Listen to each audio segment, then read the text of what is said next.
Well, for investors, one way to reduce risk and increase opportunity for growth is to diversify where you invest your money.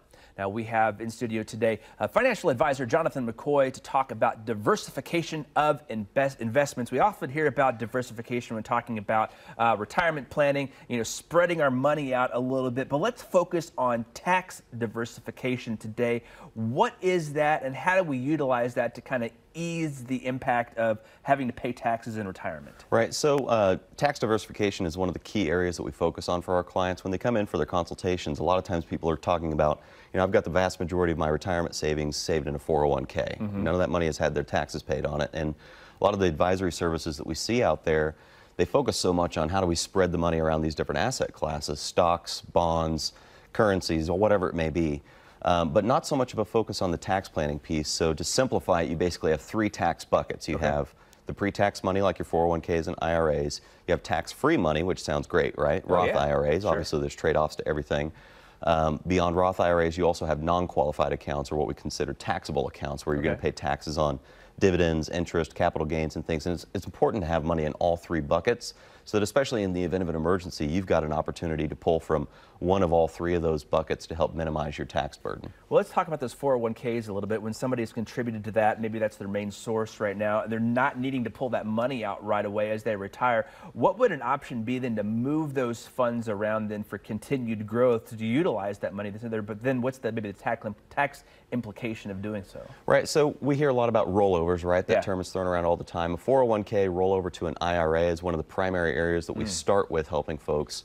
And the benefit to rolling a 401k to an IRA, and now this is when you're retiring, when you've reached the age of 59 and a half or beyond, in most cases under most employer plans, or if you're just changing jobs, even if you're a little bit younger, a lot of times you'll have that opportunity to roll from a 401k to an IRA.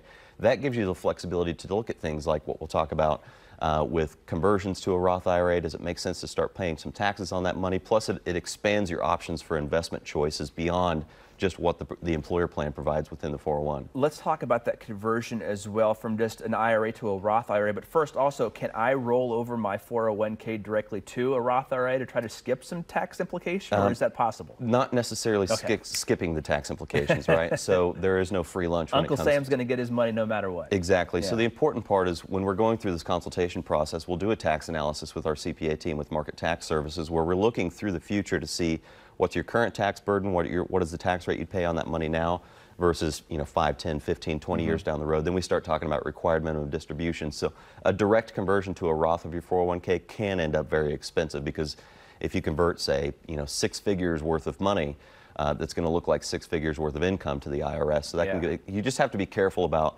how you sort of carve off that money when moving it to a Roth. All right, only about 30 seconds left. A quick question here from a viewer. This one is from Lynn, and Lynn writes, have you ever helped someone with a reverse mortgage, and what are your thoughts on those? We do help with reverse mortgages. It's not something specifically that we handle in-house. We've got to go through other financing institutions.